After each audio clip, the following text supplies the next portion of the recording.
Speaking to us tonight are members of the International Science Council's Committee for Freedom and Responsibility in Science, visiting Aotearoa New Zealand for the first time. The committee monitors trends related to scientific freedoms and responsibilities globally, advises the International Science Council on its statements and positions, and works at the intersection between science and human rights, having, for example, recently published the International Science Council's interpretation of the human right to participate in and benefit from science. The freedoms that we need to do good science, responsible science, are under increasing pressure around the world, and we need to talk about that reality more. We need to know the threats that we face, and we need to better understand how we can combat them. And I hope you will leave tonight energized to join us in our mission, but I will leave that to our speakers. Let me just point out that the Royal Society Te Apārangi has supported the important work of the committee for 10 years now, and we acknowledge and thank MBAE for providing the funding that has made this possible. Speaking to us tonight are Robert French. Robert is the former Chief Justice of Australia and former Chancellor of the University of Western Australia. Robert is a highly respected voice in the subjects of academic freedom and freedom of speech in Australia's higher education sector. Roberta D'Alessandro. Roberta is Chair of Linguistics at Utrecht University in the Netherlands, a member of the Royal Society of Sciences and Humanities, and a Knight of the Order of the Star of Italy. Roberta is highly engaged in open access science and policy for ethics and research integrity. Matthias Kaiser. Matthias is Professor Emeritus at the Center for the Study of the Sciences and Humanities at the University of Bergen in Norway. Matthias is an expert in the ethics and integrity of science and science for policy. He's also an affiliated fellow at the Koitu Center for Informed Futures and editor-in-chief of the Springer journal Food Ethics. Crucial Watene. Ngāti Manu Te Hikutu Ngāti Whātua Ōrākei Tonga is a former member of the committee and associate professor of philosophy at Waipapa Taumataro, the University of Auckland. Crucial researches fundamental questions in ethics, politics, indigenous philosophy, and transdisciplinarity. And moderating tonight's discussion is Simon Wilson. Simon is an award-winning senior writer at the New Zealand Herald and author. He was the first non-fiction writer to win the Nigel Cox Unity Books Award for exceptional writing, and his columns, features, and news reporting covers topics as wide-ranging as politics, the climate crisis, transport, housing, urban design, and social issues. With a career in journalism going back to the mid-80s, who better to steer us through this complex discussion tonight? Simon, over to you.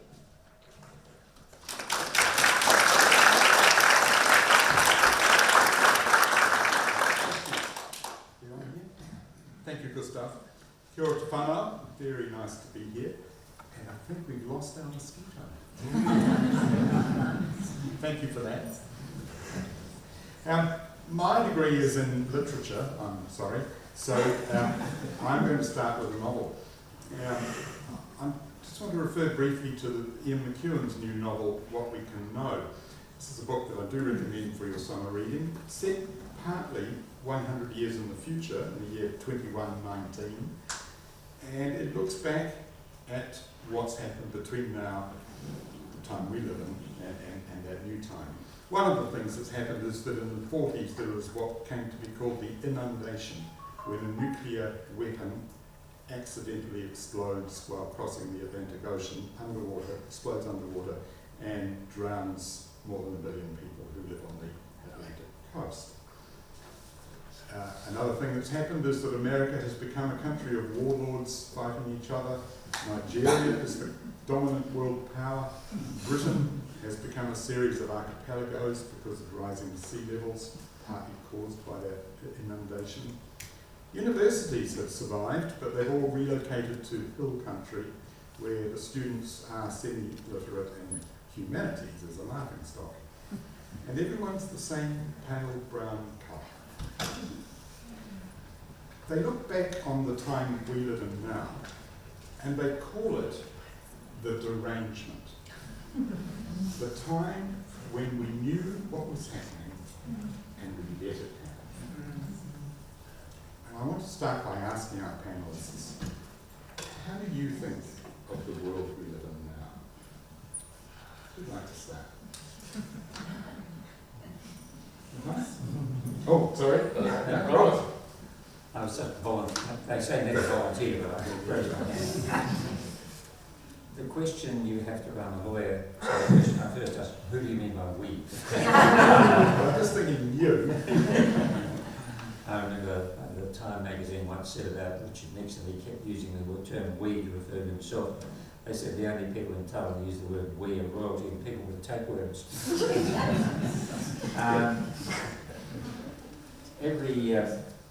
Every period, of course, has its own focus, and we perhaps not necessarily, when we look at our time, have the longitudinal perspective to really weigh it up against the times that have come before. There have been, it would seem, at local levels anyway, worse times. I've been reading recently a history of Justinian, and it's just reminds me of that history, that definition of history, that history is one damn thing after another. Which was a definition used, I think, in the history boys.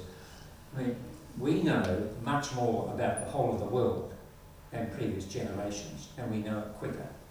And of course, we see good things happening, and we see terrible things happening. And the terrible things that happen get very quickly into our, on our screens, our iPads, our computers, and so forth.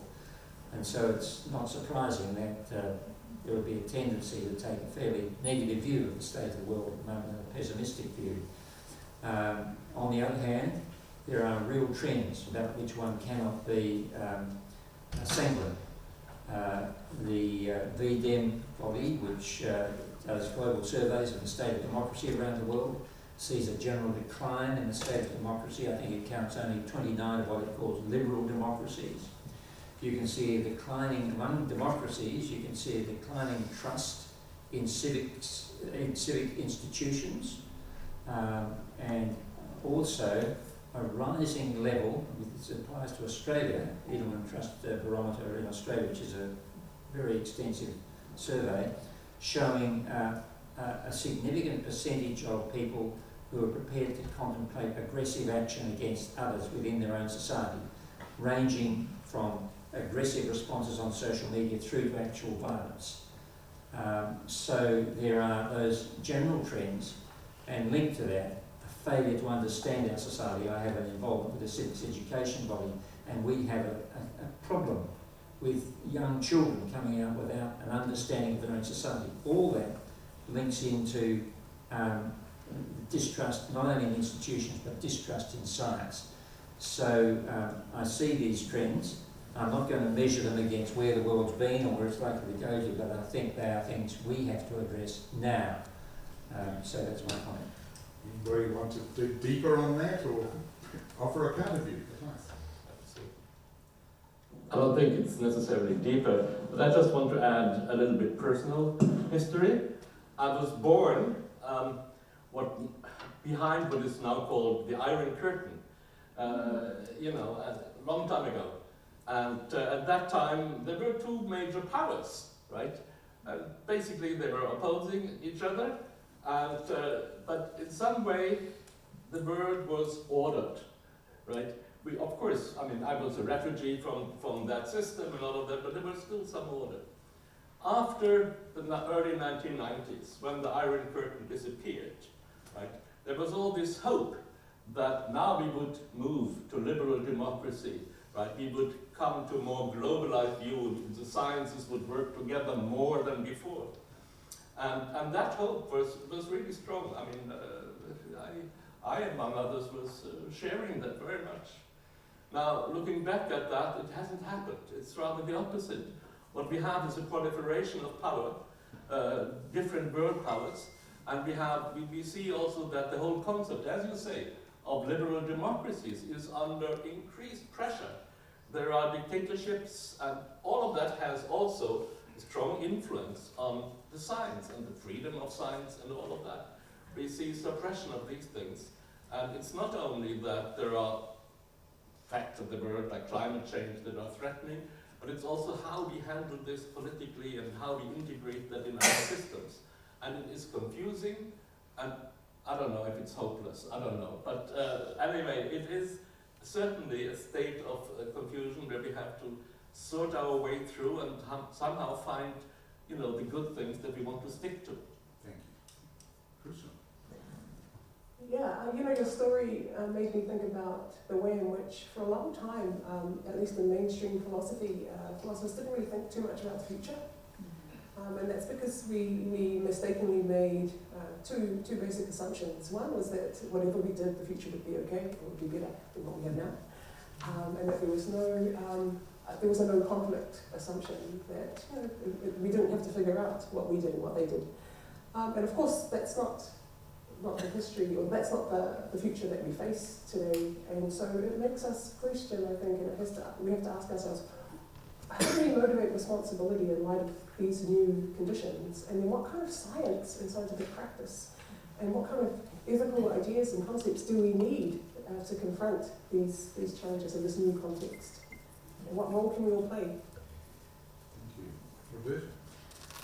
Yes, I'm a little bit, I'm a pessimist in general, but I'm a little bit more optimistic, because all around the world, it is true, I mean, we see these things happening, and we see them. And most of the population before World War I or World War II didn't see this happening. So there's a large majority of population that has access to education, not as much as we would want to, but there is something. So the fact that we see it happening, I think is already a step forward, and it is already something that can help shape the future. Because one thing is, intellectuals at the time, but if you read from what was happening around Europe, in particular because I'm from Europe, before the wars, they were worried and they were trying to stick together. And now it's not just intellectuals. Now it's like my mother. Now it's, no, but not that my mother is not an intellect. I mean, it is just people. Would you like a shuttle? No, so, meaning everybody has a feeling for this, which means that people have a tendency to amplify the worries and the bad perspective for the future. But we also have it, in a way, we have the means to act. So we don't need to end up underwater yet. I think there's still time to intervene. We should just not steer, because that's also disrespectful, but work in the right direction and I wonder if I could just throw something back at you. I've read you saying that it's important to remember cases where everyone believes things are going well, but in fact they're not. And also important to look at the data and discuss countries that were previously considered advanced in relation to academic freedom in particular, to warn New Zealanders of the risks they run. In other words, while there are countries and nations and peoples who are advancing, there are others who are not. the old world is going back, I think. That's the sad just part. looking at one part of the new world too. Yeah. The new world, I don't know, it depends. Right, a large part of it. I've seen a lot of movement, for instance, that wasn't there before in Africa. I see a lot of interest that wasn't there before in China. They're at least trying to be part of the global discourse. It was, for whichever reason that is, it wasn't there before, I feel. I mean, I have not short, but I've been around for a while doing this thing, whereas the decline that I really perceive very much is in the old societies where we believed, we were sitting on our couches saying everything is perfect, like the decline of the Roman Empire. We're so good, we're so great. And you were the one who told me, oh, the Netherlands is so perfect. Yes, it's so perfect, and the academic freedom index is going down the drain, but we're not prepared to say, yes, we should be the ones. Let's stick to our principles. Let's stick to what made us strong. That's not happening, and that gives me worry. But the world is not Europe. The world is the world.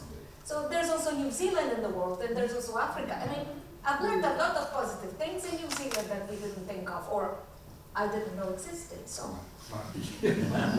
Sorry. Crucial, but we're having this discussion in the context of science, so I wonder if people would like to define science just We've had huge debates about this. So give us the elevator pitch on that today.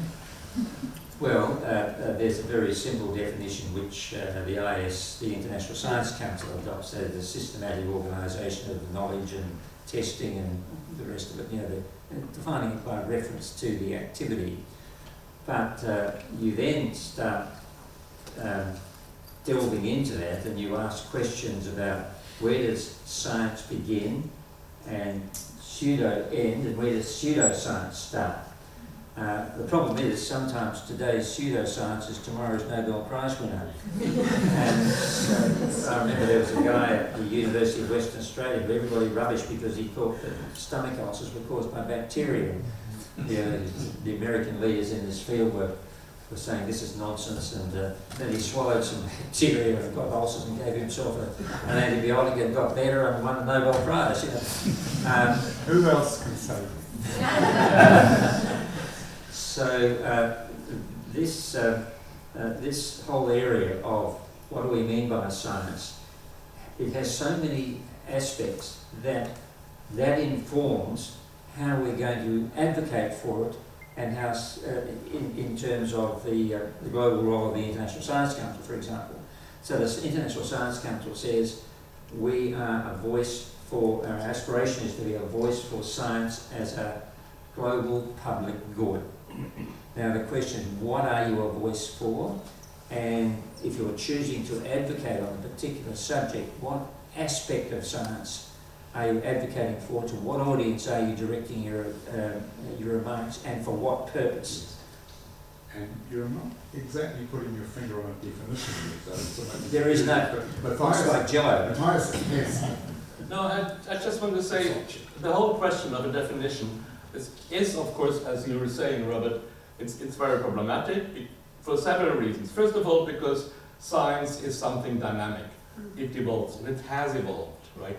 And it is not separated from concepts that were all around and are still around, like knowledge, you know. But it's a systematic approach to knowledge. And the basic thing that one has to stress always is that science clings to rational systems based on empirical evidence, right? Somehow we have to show that from the bottom up that these principles work.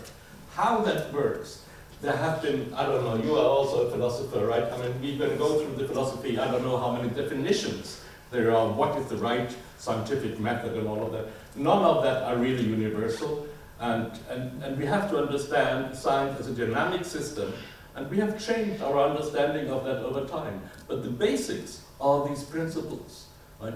We try to apply a rational view, systematic, on the basis of what we find in reality, what we call evidence or data, you know, and we link that. And that must be the condition. Crucial, I imagine you have something to add to that. Just that, I mean, well, absolutely right. It's really difficult to come up with a clean definition of science, and I mean in philosophy and many things actually. And so in the philosophy of science, I mean, we've kind of moved away from that being the important question, because either you try to include too many things, and then that's problematic, or you exclude things that we would like to include in science. And so I think what's wonderful about the International Science Council is they have this broad and inclusive definition that's quite careful too, right, that allows for this dynamic system and this approach to an evolving conversation about what science is and could be in the future too. Would you like to comment on the role of Indigenous science while we're talking about definition? So the other interesting thing and important thing about the International Science Council is not only does it include, you know, the natural and the social sciences, but it includes the humanities too, health and medicine, and also Indigenous knowledge. And so it has a wonderfully inclusive perspective of the richness of the different kinds of knowledge systems that we find around the world, and how they all contribute to how we understand the world around us and the kinds of information that we can find locally and globally and regionally too. Yeah. And so in New Zealand, for instance, as we know, Māori philosophy is a beautiful but also important and rigorous account of the land and waterscapes of this country that we all benefit from. Roberta, do you have something? I think this was perfect. And I'm very happy that the definition that the International Science Council adopted is an inclusive definition, which means also social sciences and the humanities are part of it. It's more like Wissenschaft or Wetenschap, or if you want something more inclusive and global rather than just the rational mathematical approach to empirical data, which we use in the English-speaking world when we talk about science. There has I been. was going to say, I'm sure that people in the social sciences and the humanities would not like to hear there being irrational. No. But then that's still, there's the hard sciences and then there's us. And we are the poor brothers or siblings who actually read things around and don't know what they're talking about. And the systematicity is there and it is acknowledged. So that's so important. I just want to add one observation here, and that is important as part of the inclusiveness that you have been mentioning here, is that we realize that many scientists, active scientists, have difficulties in accepting that there is a multitude of knowledge systems. It's not only science that knows something about the world, that there are other ways to do that as well. That can be indigenous science, that can be practitioners, and all of that are knowledge systems that very often, not only, but have also an empirical anchoring. It can be shown to be effective or not effective. It's not only the scientific ballgame that is around. I'm kind of picking that we could spend a couple of hours quite quickly talking about knowledge systems and science and research, but we are going to move on because I want to get us to academic freedom. There was a British academic wrote in the Conversation recently that academic freedom is, quote, the human right to acquire, develop, transmit, apply, and engage with a diversity of knowledge and ideas through research, teaching, learning, and discourse. Pretty straightforward statement. Why is this important, and how big is the threat to it now? Well, academic freedom, in my experience, has tended to arise in an institutional context. That is to say, academic freedom is something, for example, that academics have within, say, a university setting, distinct from general freedom of speech, which anybody has a right to.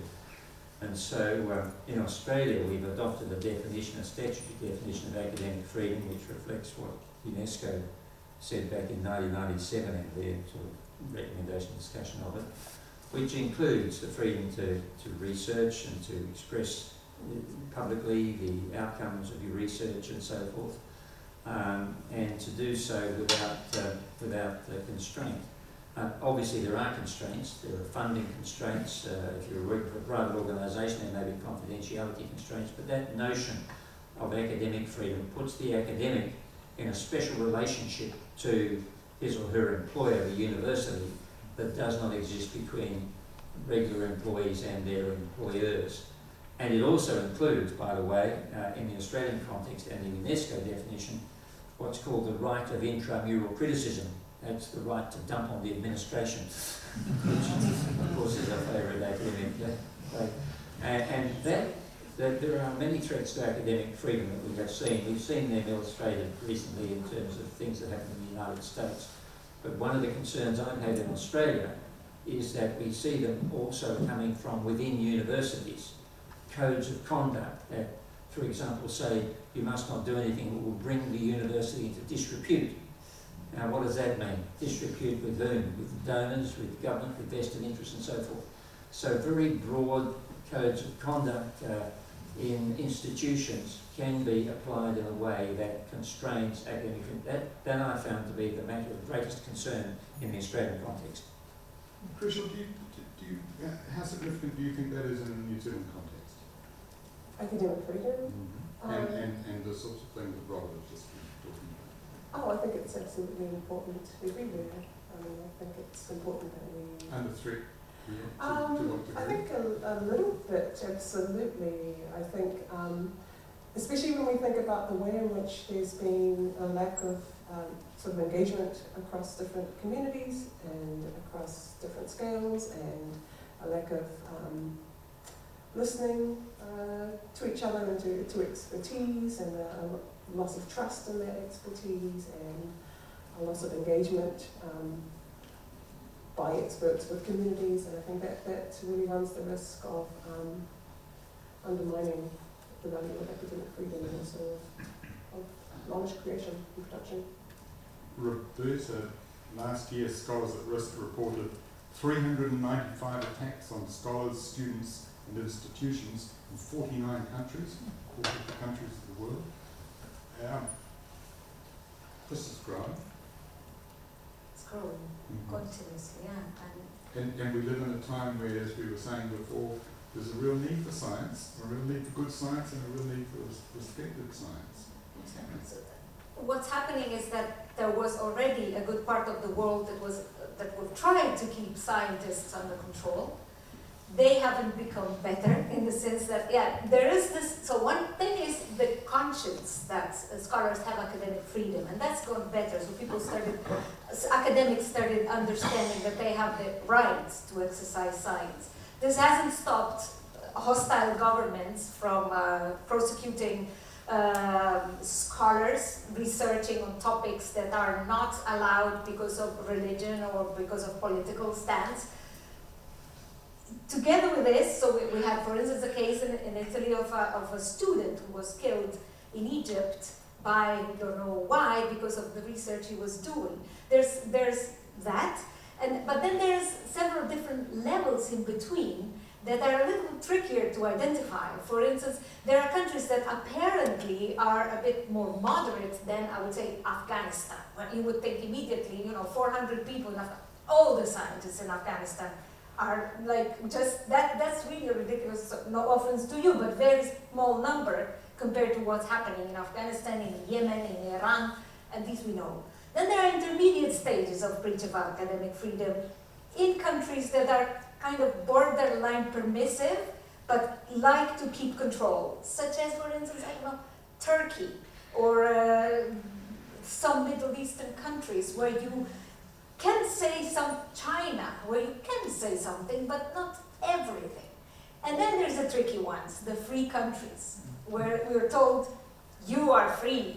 And then they take the funds and they cut all the funds, and then you have to be careful what you say because you don't want to put your university to disrepute. And then in campus there are some topics you shouldn't bring about. You shouldn't discuss them really because they're controversial. And if they're controversial, then somebody might be offended. And so there's a very good game that our governments, that are transforming us into little agencies of the governments, they're playing. They play on the accountability of scientists. Scientists are accountable because it's public money. And they transform accountability in control. So they say, well, because we give you money, we control you. And you do public engagement, meaning you help us. So there's so many different layers, and this, you think, okay, but this is not a direct attack. It is, because people are being threatened, even life threatened, for just speaking up, even in free countries. And also there was our president was here before, and she's not here, who told us that, for instance, in Brazil, scientists are being targeted and threatened of life for speaking about the environmental problems and climate change. The whole of South America is regressing, so it's really, but we know that this is happening again. So it is serious, and we have to take it seriously, but we have to monitor it and respond. That's my point. But it is true that maybe you could faster say, mention 2 or 3 places and countries where there is no threat to academic freedom. Norway, maybe. Okay, if Norway is the paragon, is it? Yes, I think Norway and Denmark. No, I wouldn't say that. We have very strong industrial interest that, directs the funds where they are going. We're going to say the word oil here. Yeah, the oil and the fishery, the aquaculture. Well, anyway, so I would not say that we are better than some of the others that you mentioned, yes, but not. I just want to throw in another observation here, and this is an important discussion, and I agree with the analysis that you say, Turkey or others, there are these limitations. We don't have to look at the absolutely worst cases, and it is under more threat also, we see that. one of the principles of science is its universality. And that means it's not only the government of Australia or anything that is, defining the conditions for the freedom of science. But it is the interaction of the scientists that we need. Science is dependent upon an international sort of community that keeps the discussion and the exchange about findings and other things alive. And many of these countries are excluded from that. That was the original concern when the Committee on the Freedom of Science in the 50s, was basically making sure that people could travel internationally, right? Now, then it has changed because it's now more the other way around, sort of who can come in, and also, what kind of voices are heard and supported, and which voices are suppressed, as you say, right? And on top of that, also the topics. One observation that I want to throw in here that leads over to responsibility. It's not so long ago that one of the issues that we could find in calls for new projects was ethics. But ethics is out.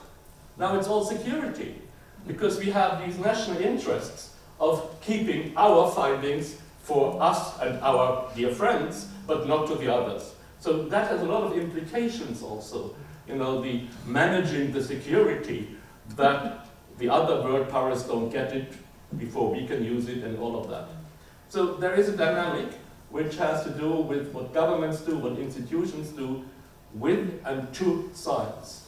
And that attacks the whole idea of academic freedom as a human right, doesn't Gustav mentioned it, a human right, as I understand it, grounded in Article 15, the right to science of the International Covenant on Economic, Social and Cultural Rights.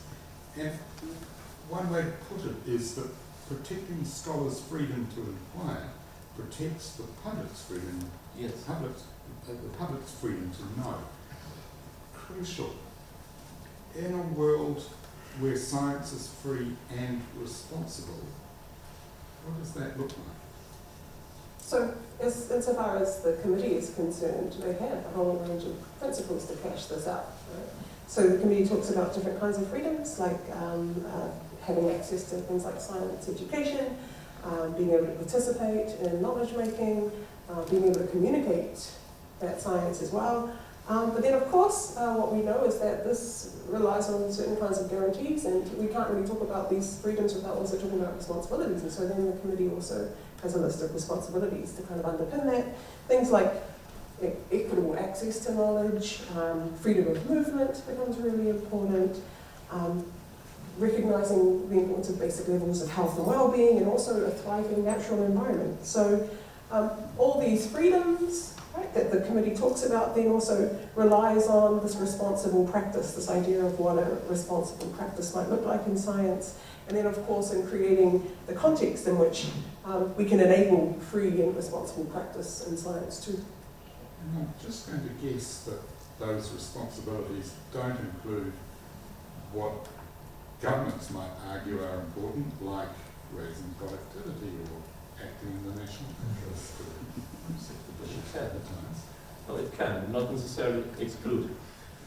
I want to add to that a little bit the perspective that we have to ask, why do we have a science? Who is it for, right? And science is paid, to a large extent by a taxpayer, right? Why is that? Well, because there are reasonable expectations that scientific knowledge can help us solve at least some of our problems that we have in the society, right? And the question of responsibility is precisely this, social responsibility. Whom are we working for, right? How are we contributing to solving or at least improving the issues that people are concerned about? And that is not only climate change, that can be a small problem in a little fjord in Norway or whatever, an environmental issue or other social issue, but it can be also regional or larger issues, right? So we have a call out there, and the question is, the responsibility of science is, are we really answering that? Are we responding to that? Are we in a dialogue with with those people that feel this pressure on their body, in their real lives. And that is something where I think the committee feels that we have to do much more on getting that sense of responsibility, working for and dialoguing with those people outside science. That needs to be strengthened quite a bit more if there should be a future of that. I mentioned Ian McEwan's The Derangement before, and some of what we've been talking about includes the idea of the rise of unreason, the rise of irrational, compulsive thought, behaviour, legislation. I wonder whether any of you think that what we're looking at now, what the world we're living in now is a kind of algorithm-driven, I was going to say madness, and I don't mean madness, it's a silly word, but an algorithm-driven attack on rational thought and behaviour. Or is it something more sinister than that? Is there a larger purpose? Do any of you feel there might be a larger purpose to the way in which scientists and science and rational thought are being sung? I don't think that there's a deep purpose, because once you've got a purpose you have to attribute it to somebody, don't you? A deep statement. Certainly we have the, for example, the social phenomenon of social media, which has transformed the way in which large segments of the population see themselves and each other, and you get the algorithms which tend to herd people into silos from which they shout at one another, and from which it is, within which it is easy to characterise scientists as condescending elites, not concerned with the simple day-to-day problems of regular people. There are simpler answers, and so these simpler answers get currency because their simplicity attracts. And I think one of the great challenges that scientists have, and that the International Science Council and this committee has, is to find ways of engaging with that. And they can't just be reactive to particular phenomena, they have to be systemic. We have to look at the responsibility of science to promote basic scientific literacy, starting in schools and also with community outreach. And doing that, not just say that, as the ISC does, and rightly, that science is a global public good, but remembering the old saying, all politics is local, and engaging with communities about the benefits of science, with governments about the economic benefits, etc., etc. So there's a whole array of responses to a problem which is, which I couldn't attribute to a single conspiratorial Satan. Christian, that's your field. Yeah, I mean, on your question, I think it depends on where you look as to what you end up seeing. Right? I think there's, as Roberta has said, there's lots of really great work happening despite the kind of derangement that you mentioned at the beginning. There's so many communities engaged in science, really good science all around the Motu, for instance. Lots of the communities that I'm from, but that also that I work with, are all engaged in this wonderful science. And so I think there's a need to recognise that too, that despite this kind of, I don't know what you called it, this kind of algorithmic kind of situation we find ourselves in, there are lots of people just doing really good work, lots of scientists that engage across disciplines and with communities that try and extend the sort of epistemic ecosystem deep into the roots of communities, and they're doing that already. So there's lots to celebrate here, despite all these other things that we might see too. Roberta, is that a European phenomenon as well? Not really. So you were talking about an algorithm. I don't think there's an algorithm. I don't think there's somebody consciously doing this, but subconsciously for sure. We see they're closing down all the humanities department. They're underfunding them. So again, the Netherlands has two big minorities, the Moroccan minority and the Turkish minority. Our government, so our universities, have decided to close down these departments. These are the only two departments where there's expertise to interface with these minorities. And that's everywhere. There's departments of foreign languages and cultures being closed, departments of philosophy under threat, religion also. So there's a kind of, it is very hard not to feel that they're trying to stop us from thinking, because the humanists are the ones, to cite my colleague Carly here in the audience, who are going to have to clean up the crap that the STEM has created. So, excuse my friend. But, you know, that's the point. They're trying to scale us down and force us away, and the excuses, you're not productive, you're not, but, you know, free thinkers come from there. So maybe it's not a plot against this, but it very much looks like it. We are also living in a time of very profound reorganising of the way information is delivered, and I'm talking about AI. How is AI going to impact academics? How is it doing it already?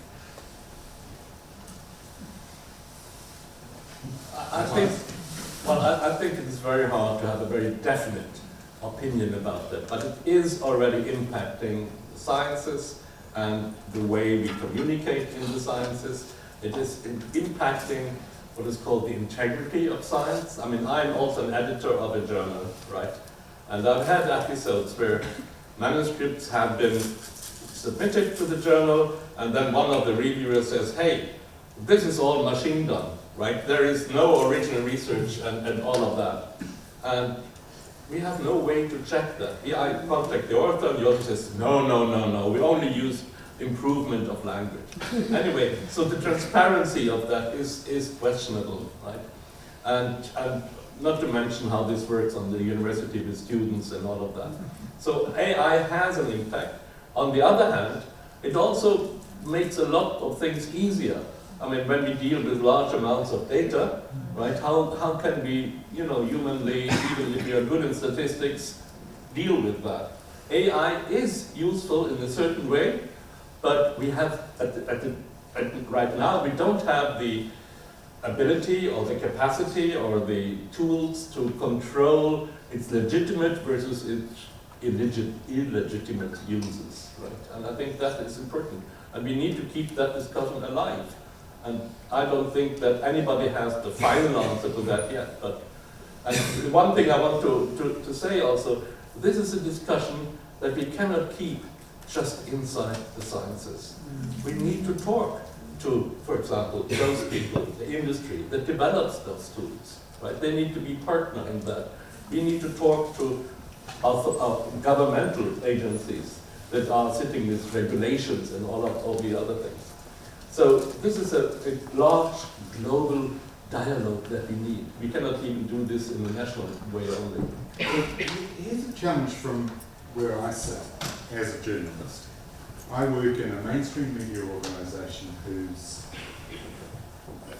which, like every other mainstream organisation, has been trimming its staff for a little while now. We are smaller, we are stretched. We lost our science writer earlier this year who took voluntary redundancy and has not been replaced. He was also our climate writer, our climate writer. There's a loss there. And I can tell you, because journalists these days get reports that are actually in real time. We get a dashboard on our screens that tells us how well all our stories are doing. And when I rank the stories I write, if I write about Wayne Brown or Christopher Luxon, probably do quite well. If I write about a local issue that's very controversial, it'll probably do quite well. If I write about the arts, it will do terribly badly. If I write about climate change, it won't do much better. So I disguise my climate change stories in other stories. Because that way, it's not in the headline and people start reading it. And of course my editors say, well, there's no point in us having a climate change writer or a science writer because we know nobody reads those stories. And this is self-fulfilling because therefore they don't get on the home page, they don't get put in the paper, and that just goes around and around. The challenge to scientists, from where I sit, is how do you make your work compelling, the important work compelling, so we do want to publish for our readers. What do you have to do?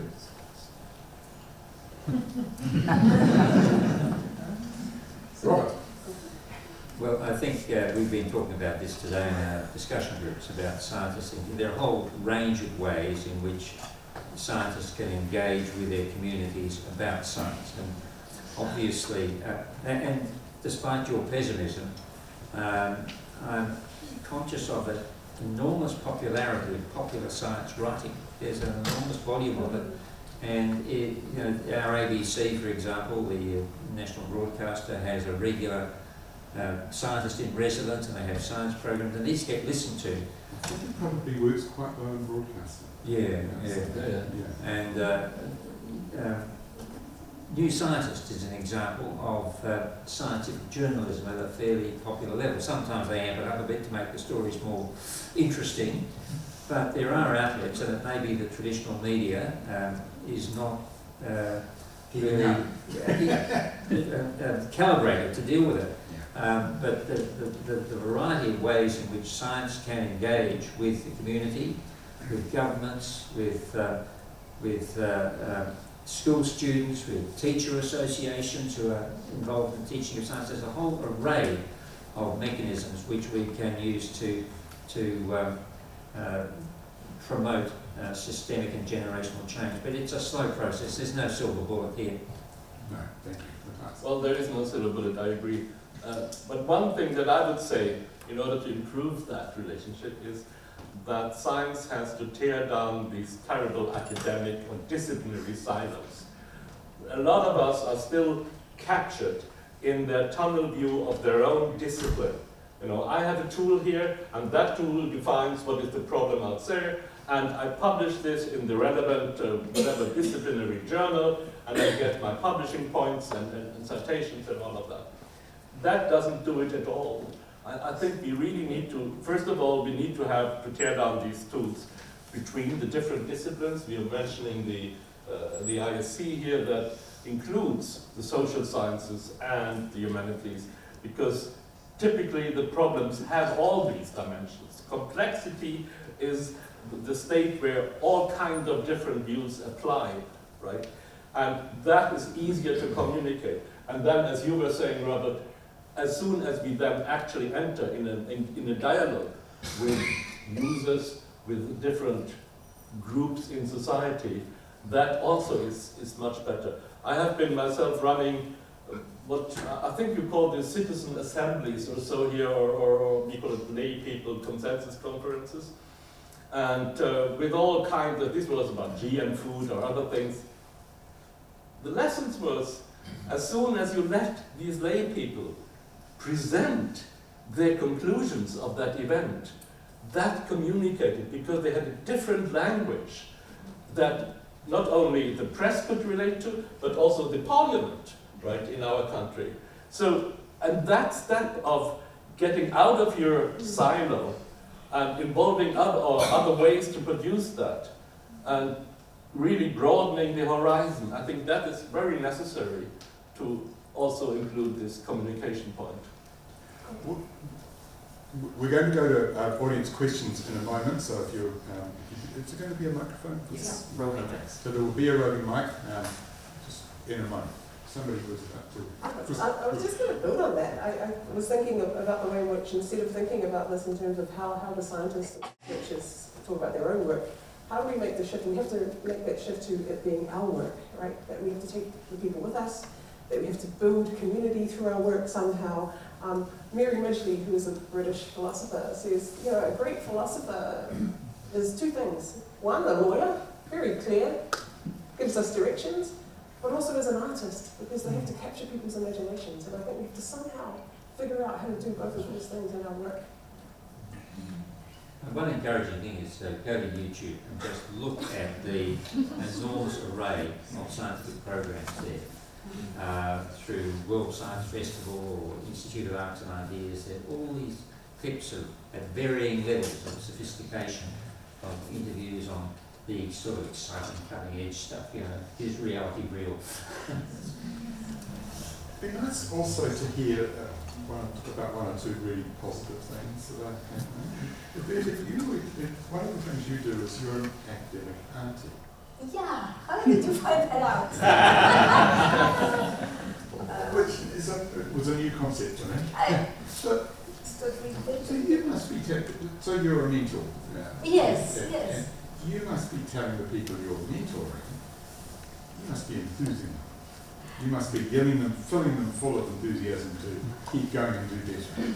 No, I think people who go into academia and research are already enthusiastic, otherwise they would never do that. Because it's a hard job. I mean, you have to be a little bit crazy about the topic. Sometimes. The problem is very often, especially early career researchers, find a lot of difficulty in finding funds, finding their way around. And people are so focused on producing and publications and citations and getting grants that they forget the human side. So what I do normally, and it is really incredibly successful, I didn't expect that. I got people from Zimbabwe, from Nepal, from Australia, not New Zealand, but United States a lot, is that they feel lost. They feel like I'm not good enough because they look at everything around them and it is so incredibly big and everybody is so good and they feel miserable and little and useless. And I just tell them, no, look, we're all useless. It is the normal condition of being a scientist. And if you're feeling useless, that's how you should feel, because that's what it means to be a scientist. If you're happy and if you already know everything, then you don't go into science. Then you go into, I don't know, management.